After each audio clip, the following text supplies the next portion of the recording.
வணக்கம் ஃப்ரெண்ட்ஸ். தீபம் நான் பார்த்தசாரதி அவர்கள் எழுதிய துளசி மாடம். அத்தியாயம் 7B.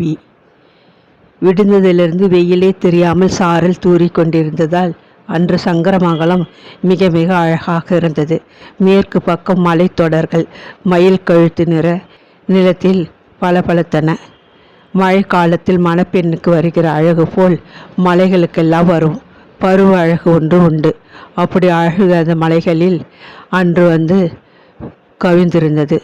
காலையில் ரயில்வே ஸ்டேஷனுக்கு வந்து திரும்புவதற்காக மறுபடி ஒரு தடவை ஸ்நானம் செய்துவிட்டு பூஜை அறைக்குள் நுழைந்தார் சர்மா. காலை பொழுது என்பது அந்த வீட்டில் முக்கியமானது. சுமார் 3/4 மணியிலிருந்து 1 மணி வரை பிடிக்கும். காமாட்சி அம்மாள் சாம்பிராணி தூபக்காலில் உருகிய பொன்னாய் மின்னும் நெருப்பை எடுத்து கொண்டு வந்து வைத்தாள். பார்வதி குளித்து உடை மாற்றிக்கொண்டு தோட்டத்திலிருந்து பூஜைக்கு வேண்டிய பூக்களை கொய்து கொண்டு வந்து வைத்தாள். பாரு அண்ணா, குளிச்சிருந்தானா கீழே வர சொல்லுமா என்று பார்வதியிடம் பூஜையின் நடுவே சொல்லி அனுப்பினார் அவர். பார்வதி மாடிக்கு போனாள். காமாட்சி அம்மாள் சர்மாவை கடிந்து கொண்டாள். அவனையே சிரமப்படுத்துகிறேன், ரயிலே அழுத்து கழிச்சு போய் வந்திருக்கான், மெல்ல வரட்டுமே. ரொம்ப நாளைக்கு அப்புறம் வந்திருக்கான், பூஜைக்கு வரட்டுமே. காமாட்சி அம்மாள் நெய்வேத்தியத்தை மூடி எடுத்து கொண்டு வருவதற்காக உள்ளே போயிருந்தாள். ரவியும் கமலியும் அவர்களை அழைக்கப் போயிருந்த பார்வதியும் மாடியிலிருந்து வந்தார்கள். ரவி 4 முழம் வேஷ்டியோ மேலே சட்டையோ பனியனை போடாமல் ஓர் அங்கவஸ்திரமும் அணிந்திருந்தான்.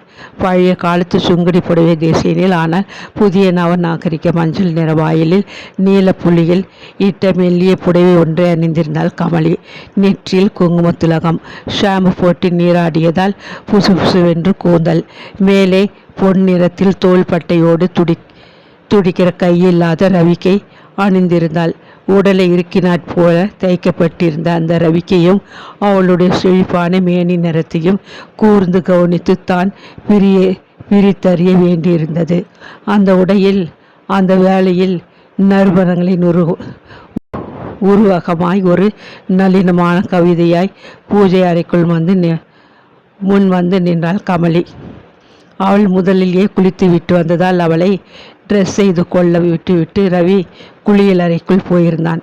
அவள் பின் தங்க விட்டு சென்ற மனத்தை மயக்கும் நறுமணங்கள் குளியல் அறையை முழுமையாக நிறைத்து கொண்டிருந்தன.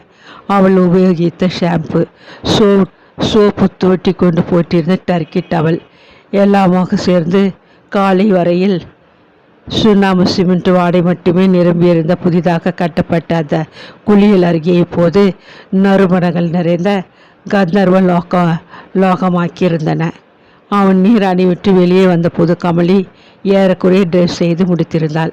அவள் ரவிக்கை அணிந்திருந்ததை அவன் அப்போதுதான் கவனித்தான். சொல்லி வேற ஏதாவது கையுள்ள ரவிக்கையை மாற்றிக்கொள்ள வைக்கலாமா என்று ஒரு கணம் யோசித்தான். அது கமலியின் சுதந்திரத்தில் தலையிட்டு தான் அனாவசியமாக அவள் மேல் ஆதிக்கம் செலுத்துவதாக இருக்குமோ என்று தோன்றியது. செல்வ செழிப்பில் கவலை இல்லாமல் வளர்ந்த அந்த பெண் தன்னை காதலித்து தன்னோடு புறப்பட்டு இந்தியாவுக்கு வந்திருக்கிறாள் என்பதற்காகவே அவளை ஒவ்வொன்றிலும் வலித்து நிர்மதப்படுத்த அவன் தயாராயில்லை. அவனை சேர்ந்தவர்களும் சொல்வதையெல்லாம் ஏன் என்று விசாரிக்காமல் கூட உடனே கடைபிடிக்க அவள் தயாராயிருந்தும் அவன் அதை சொல்ல தயங்கினான். ஐரோப்பிய வாழ்க்கையின் தனி நாகரிகம் அதை அவனுக்கு கற்றுக் கொடுத்திருந்தது. அதே சமயத்தில் சங்கரமங்கலம் போன்ற ஒரு இரண்டங்கட்டான் ஊரில் ஸ்வர்ண விக்கிரகம் போன்ற ஓர் இளம்பெண் செழித்த தோள்கள் தெரிய உடை அணிந்து நடப்பது எப்படி எதிர்கொள்ளப்படும் என்று தயக்கத்தோடு நினைத்து பார்க்கவும் அவனால் முடிந்தது. ஊர் இருக்கட்டும், இந்த வீட்டில் அம்மாவும் அப்பாவுமே என்ன நினைப்பார்கள் என்று எண்ணியது அவன் மனம். அவனை பொறுத்தவரையில் இந்த கோலத்தில் அப்படியே வாரி அணைத்து கொள்ள வேண்டும் போல அத்தனை அழகாக இருந்தாள் கமலி. மனம் தயங்கினாலும் அவளிடம் அதை பற்றி அவன் எதுவும் சொல்லவில்லை. அவளையும் அழைத்து கொண்டு கூப்பிடுவதற்கு வந்திருந்த தங்கை பார்வதியோடு பூஜைக்கு வந்திருந்தான் ரவி. அம்மாவும் அவன் மேல் பிரியமாயிருக்கிறாள். கமலியோ அவன் மேல் உயிரையே வைத்திருக்கிறாள்.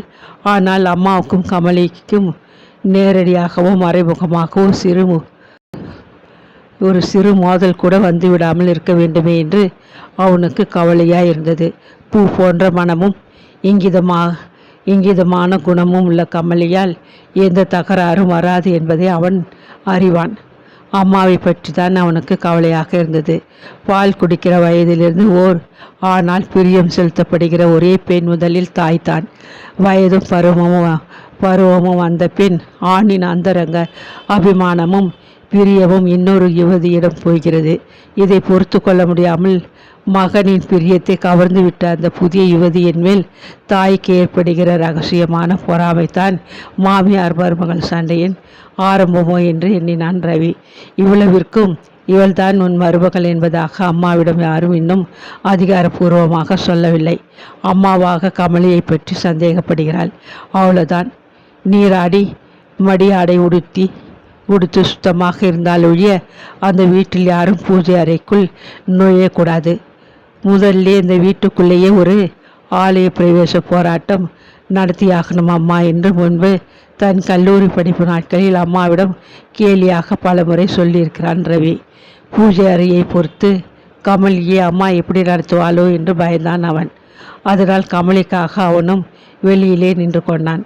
கமலியின் கையில்லாத நாகரிக ரவிக்கையை அம்மாவும் அப்பாவும் வெறுத்து பார்த்தார்கள்.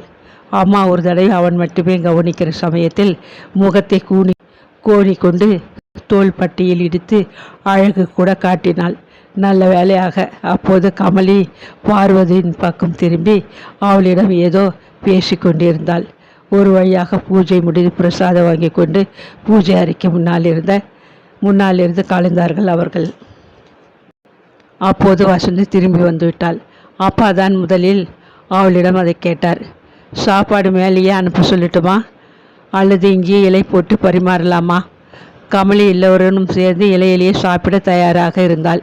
பரிமாறுவதில் காமாட்சி அம்மனுக்கு உதவிவிட்டு மற்றவர்கள் சாப்பிட்ட பின் சாப்பிடவும் கூட அவளுக்கு ஆவலாயிருந்தது. அம்மா கமலியை சமையல் அறைக்குள்ளேயே விடாவிட்டால் என்ன செய்வது என்ற பயத்தில் ரவியும் வசந்தியும் தான் துணிந்து கீழே இலை போட்டு சாப்பிடும் திட்டத்தை மாற்றினார்கள். மாமாவும் மாமியும் இங்கே சாப்பிடட்டும், நீ கமலி பார்வதி குமார் எல்லோருமே நிதானமாக சிரித்து பேசிண்டு மாடியிலே சாப்பிடலாம். நான் கூட இன்னைக்கு இங்கே விருந்து சாப்பிட போகிறேன். பெரியவாளை சிரமப்படுத்த வேண்டாம், நாம் எல்லோரும் மாடியிலே சாப்பிடுவோம் என்ற நிலைமையை நாசுக்காக சமாளித்தாள் வசந்தி. சர்மாவுக்கும் நிலைமை புரிந்தது. அவர் இதற்கு ஆட்சேபனை எதுவும் சொல்லவில்லை. வசந்தி சொல்வதும் சரிதான், அப்படியே நடக்கட்டும் என்று சொல்வதை தவிர சர்மாவாலும் அப்போது வேற எந்த முடிவுக்கும் வர இயலவில்லை. ரவி கமலையை அழைத்து கொண்டு மாடிக்கு சென்றான். வசந்தியும் குமாரும் பார்வதியும் மாடிக்கு சமையல் அறையிலிருந்து பண்டங்களை எடுத்து செல்லும் முயற்சியில் ஈடுபட்டார்கள். அவர்கள் மாடிக்கு வருகிற வரை கிடைத்த தனிமையில் கமலியிடம் ரவி இரண்டொரு விஷயங்களை சொல்ல முடிந்தது. கை கடிகாரங்களையும் வேறு அன்பளிப்பு பண்டங்களையும் கமலியை அவள் கைப்பட குமாரியிடமும் பார்வதியிடமும் கொடுக்க வேண்டும் என்பதை சொன்னான். நேரடியாக அம்மாவின் முரண்பாடுகளை பற்றி குறிப்பிட்டு சொல்லாமல், எது நடந்தாலும் ஈஸியாக எடுத்துக்கணும் கமலி, பழமையான முரடுகள் உள்ள கிராமம், பழைய முரடு பிடித்த மனிதர்கள், நாகரிகம் மேனர்ஸ் எல்லாம் அதிகம் எதிர்பார்க்க முடியாது என்றான். நீங்கள் இப்படி தனியாக எடுத்து சொல்லி என்னிடம் வேண்டுகோள் விடுக்கிறது தான் அன்ஈஸியாக இருக்கு என்று சிரித்தபடியே மறுமொழி கூறினாள் கமலி. கமலி தானும் பரிமாறுவதில் உதவிக்கு வருவதாக முன் வந்து 2 பெரிய அப்பளங்களை கீழே போட்டு உடைத்த பின், நீ பேசாமல் உட்கார்ந்து சாப்பிட கமலி, பழகின பரம் பரிமாறலாம் என்று அவளை ரவியுடன் உட்கார சொன்னாள் வசந்தி. சாப்பிட்டு முடித்த பின் ரவி சிறிது நேரத்தில் அசதி காரணமாக தூங்கச் சென்றான்.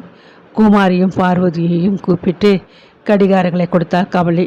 வசந்திக்கு ஒரு செண்டு பாட்டிலை கொடுத்த போது, வசந்தி, நீ மட்டும் தினம் காலையிலே ஒரு கூடை மல்லிகைப்பூ தரதா எனக்கு உறுதி சொன்னால், நான் பாரிஸிலிருந்து கொண்டு வந்திருக்கிற அத்தனை வாசனை பொருள்களையும் யாருக்காவது கொடுத்து விடலாம், அல்லது தெருவிலே தூக்கி எறிஞ்சிடலாம் என்றாள் கமலி.